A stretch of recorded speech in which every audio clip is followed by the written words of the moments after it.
High main, দেখো আমরা ঘর থেকে বেরিয়ে গেছি। তো আজকে চলে যাচ্ছি আমরা সিংপুর, যেখানে থাকি। আর মাঝ রাস্তায় দেখো বেরিয়েছিলাম ঘর থেকে 4টের সময়, আর মাঝ রাস্তায় দেখো তো চাকাটা হচ্ছে পাংচার হয়ে গেছে। আর এইদিকে দেখো আমার হাজব্যান্ড দেখো এখন চাকাটা চেঞ্জ করবে। কিভাবে দেখো ফেটেছে, দেখো একদম ভিতরে রড পুরো বেরিয়ে গেছে। এই দেখো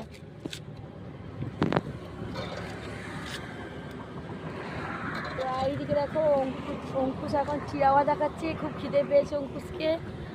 আর পুচকু এই যে চিড়া ভাজা খাবে বলে পুচকু এই যে চিড়া ভাজা আনতে গেল গাড়ির ভিতর থেকে। কতক্ষণ টাইম লাগবে? হ্যাঁ টাইম তো অনেকক্ষণ লাগবে, এখন আধ ঘন্টা নাকি? ওদেরকে খুলবে আবার ওই চাকাটা করাবে। ভাগ্যিস আর একটা চাকা ছিল, নাহলে আমার অনেকটা